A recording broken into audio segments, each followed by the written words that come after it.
PopCap, where did it all go wrong?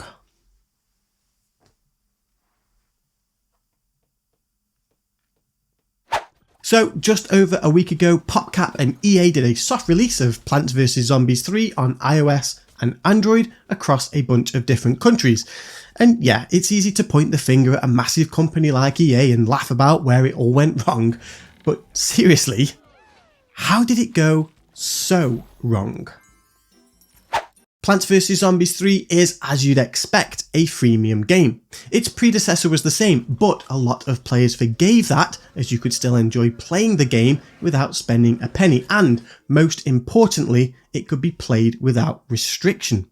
Plus, it had all the hallmarks of the original game. There were tons of plants to choose from, mini-games to play, and lots of levels and game types to play through. And now we have Plants vs Zombies 3, which, on the face of it, does look like an updated, prettier version of the previous games, but when you start to scratch away at that surface paint, it doesn't take long at all to realise that this is a shell of its former glory. I'll give you the headlines, but if you are a fan of the Plants vs Zombies franchise and you haven't seen anything about number 3, you might want to sit down.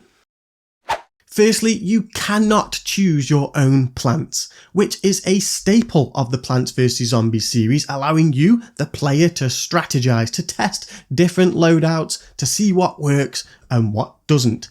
Well, you can forget all that in Plants vs Zombies 3 because you're not able to choose, ever.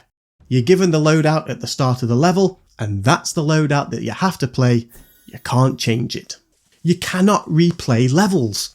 Once you've completed one, you can't replay it. It's a one-way linear experience with no option to replay any of the missions that you might have enjoyed. So if you're stuck on a level, that is all you have to look forward to, because there is literally nothing else that you can do in the entire game. There are only 16 plants, and only 11 of those are actually plantable. The other 5 are power-ups, which we will come back to in a moment.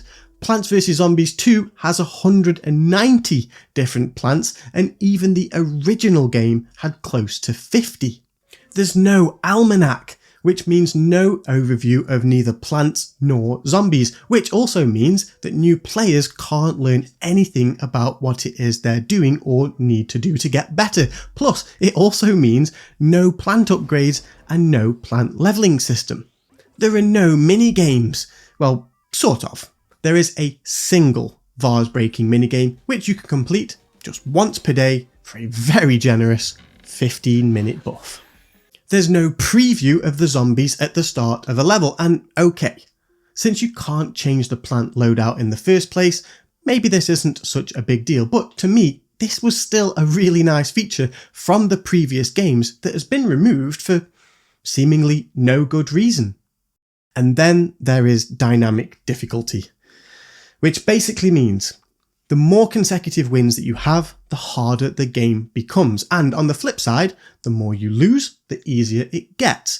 Now, this was something that was in Plants vs Zombies 2, but was removed in version 6 of the game because it was just so awful. So why is it back? Well, the answer is really simple. Money. You see, the microtransactions in this game are all about overcoming frustration. Frustration that is created through the inflation of difficulty.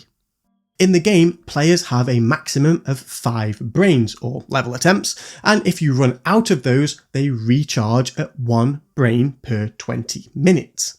Bear in mind, there is literally nothing else that you can do in this game other than play the level that you are stuck on. So, eventually, thanks to dynamic difficulty, you are going to run out of brains. And if you want to mitigate that, at some point you're going to have to either use a power-up, which is the peppers or the cherry bombs, or pay 900 coins to push the zombies back to the starting line.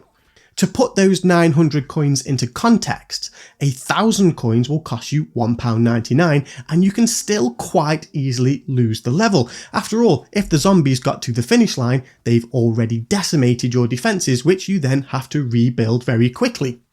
The power-ups are also ridiculously expensive. 3 cherry bombs cost an eye-watering 3,800 coins, which is about £8 worth of microtransactions. And again, these only help you to tip the balance of a fight in your favour. There are no guarantees. Which brings us to something called the sunk cost fallacy. Say I'd already used a single cherry bomb, but still felt like my victory wasn't a certainty.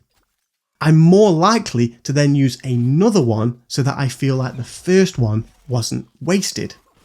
And this psychological roundabout is how all gacha games work.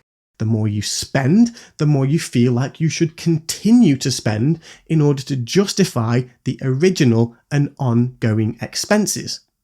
It can make freemium games very difficult to quit because at that point you really are admitting that all that money that you spent was a waste and that you came away with nothing to show for it. And that's the reason why so many people continue to play mobile games that they don't actually enjoy. But wait, what about all the coins that you were rewarded at the end of each level? Well, I've done the math, and from day 1 to 110, the average number of coins paid out per victory was only 68.29. And remember, you can't replay the levels, so there's no farming gold. In total, over those 110 victories, that netted me 7,512 coins. So for over 10 hours of playtime, I didn't even collect enough coins to buy 2 sets of cherry bombs. Worry not though, because the game will give you the opportunity to double the number of coins you receive at each victory, and all you need to do is waste 30 seconds of your life watching an advert. How generous. Dynamic difficulty pushes players into a situation where they have to choose between using powers, spending coins, or quitting the game and waiting to play later. Plus, you never really feel like you're actually improving at the game. Since each replay of a mission is different, it means that you can't really try out new tactics or learn from your mistakes. And don't forget, you can't even change your loadout, so all of that potential enjoyment from trying new things out is straight in the bin, which seems like a massive own goal. Why did they do that? This is an example of how different the difficulty can be. This is day 85, which is the first very hard difficulty map in the game, and I truly believe that my initial attempt at it was literally impossible to beat without using any power-ups. The speed, number and type of zombies was absolutely ridiculous, especially when you compare it to the attempt where I actually succeeded. Just look at the difference in zombie density between the two. How is anyone realistically meant to beat that without burning through their powers? Spoiler alert, they're not. This is frustration by design. Day 66 was another example of a level where I had to lose a bunch of times for the dynamic difficulty to kick in, or use the power-ups.